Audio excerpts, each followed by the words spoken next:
गणपती बाप्पांच्या नैवेद्यासाठी मोदक तर सर्वांनाच बनवायचे असतात. पण मोदकाच्या त्या सुंदर सुंदर पाकळ्या पडताना मात्र अनेकांची अडचण होते. म्हणून आजची ही रेसिपी खास तुमच्यासाठी.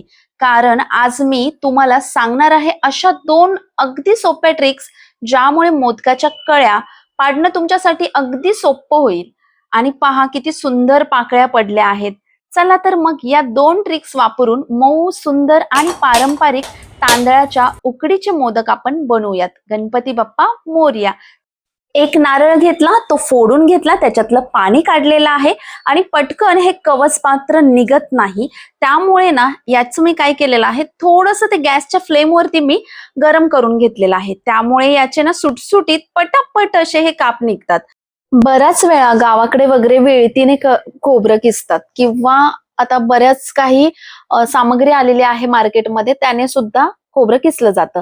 आता मला हे लवकरात लवकर आणि हे इझी वाटलं म्हणून मी अशा प्रकारे केलं.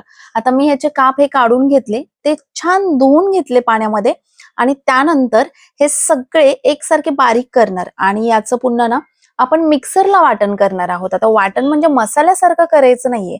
आपल्याला हे वाटण जाडसर ठेवायचं आहे. जसं की आपण किसल्यानंतर जसं खोबरं असतं तसं आपण याचं वाटण जाडसर ठेवणार आहोत. आता मी हे 2 वेळा फिरवून घेतलं थोडंसं इकडे तिकडे करून आणि त्यानंतर बघा हे जाडसर खोबरं आपलं असं झालेलं आहे. याच्यात वेलची पावडर टाकून घेतली, साखर टाकून घेतली आणि नंतर रोज सिरप वापरलेला आहे. आता रोज सिरपने मोदक खूपच आणि खूप टेस्टी लागतात. एकदा तुम्ही करून पहा. हे मी मार्केटमधून मागवलेलं होतं घरी तांदळाचं पीठ, ते घेतलेलं आहे. आता इथे आपण एकाच कोणत्याही भांड्याने हे मेजरमेंट घेणार आहोत. आता मी हा छोटा डबा घेतलेला आहे, त्याने 2 डबे पीठ घेतलेलं आहे आणि त्याच 2 डब्यांनी मी हे पाणी घेतलेलं आहे. आता पाण्याला जशी उकळी आली तसं मी याच्यामध्ये सगळं पीठ टाकून घेतलं. त्यानंतर 1 चम्मच तूप टाकलं, तेही छान मिक्स केलं आणि 10 मिनिटं हे मुरवत ठेवलं. आता एकीकडे आपण ना जे वाटण केलं होतं ते तुपामध्ये छान गरम करून घेऊया. आता वाटणामधली साखर विरघळेपर्यंत व्यवस्थित हे मिश्रण होईपर्यंत आपण ते मस्त भाजून घ्यायचं आणि त्यानंतर हे पीठ मळून घ्यायचं. इथे पीठ पण आपण एकसारखं मळून घ्यायचं छान आणि थोडंसं तुपाची मवाशी लावायची त्याला. म्हणजे थोडंसं 1 चम्मच असं तूप टाकायचं आणि तेही छान करून घ्यायचं. आता एकदा आपण चेक करूया की हे व्यवस्थित गोळा झालेला आहे का. तर अगदी छान असं झालेलं आहे पीठ मळून. आता आपण पहिली ट्रिक वापरणार आहोत. ही पहा कशी ती. आता छान आपली ही लातिंबी झालेली आहे. त्यानंतर आपण या साच्यावरती आपल्या ह्या पाकळ्या पाडून घेणार आहोत. आता ह्या छान पाकळ्या बनतात बघा. किती सुंदर अशा पाकळ्या झालेल्या आहेत आणि इझी आणि पटापट होतात. म्हणजे मोदक करायला अजिबात वेळ लागत नाही. किती सुंदर मोदक झालेला आहे पहा बरं. म्हणजे पहिल्यांदा जर कोणी करत असेल तर त्याला हे टेन्शनच येणार नाही की मी या पाकळ्या कशा करू.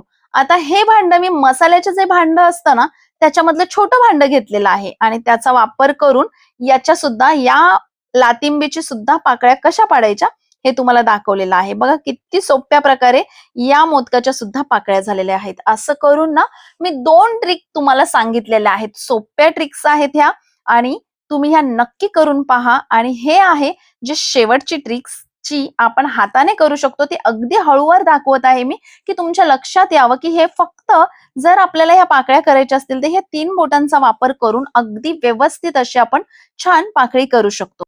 तर पाहिलत ना, या 2 सोप्या ट्रिक्समुळे मोदकांच्या सुंदर कळ्या पाडणं किती सोपं होतं. आता तुम्ही गणपती बाप्पांसाठी हे मोदक नक्की करून पहा आणि तुमचे मोदक कसे झाले ते कमेंटमध्ये मला नक्की सांगा. रेसिपी आवडली असेल तर व्हिडिओला लाईक करा आणि अशा सोप्या रेसिपींसाठी माझ्या चॅनेलला नक्की सबस्क्राईब करा. आणि गणपती बाप्पा मोरया. पुन्हा भेटू नवीन रेसिपी सोबत.